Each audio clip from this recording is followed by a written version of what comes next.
Room tour. Yeah, simulan natin dito. Keycard Keycard. Wow, keycard. Dito may salamin. Cabinet, may bathroom. Dalawa yan para pagka may chicks kang isa, tig-isa kayo. Oh no. Nandiyan yung sapatos ko. May ako naglalagay yung gamit ko nga dyan.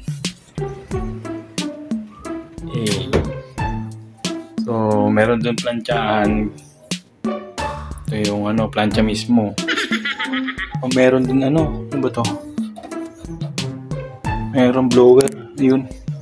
Siyempre meron nito. Para sa mga gamit mo na expensive. Tsaka ito, meron chinelas. Uy. Dalawa din. Siyempre, isa lang gagamitin ko yan. Wala akong kasama dito eh. Ay, astig.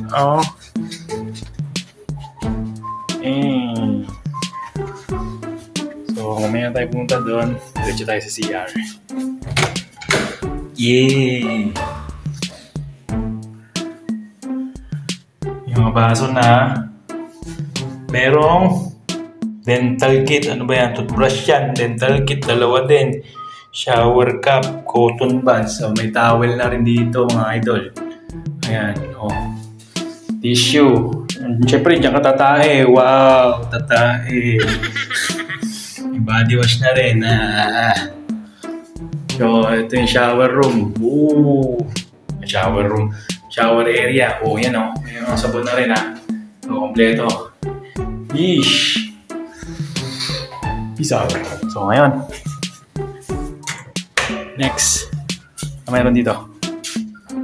Initan ng tubig, may mga baso, may ito. Hindi ko alam kung ano ito. Uy, rep. Rep. Pero walang laman. Rep, may kape. May kape dyan. So, okay naman. Siyempre, may flat screen TV. Ito, lagayan ng mga basang gamit. O upuan ba ito? Hindi ko alam.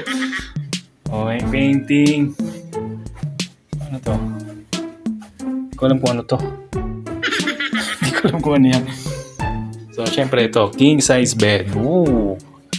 Stick.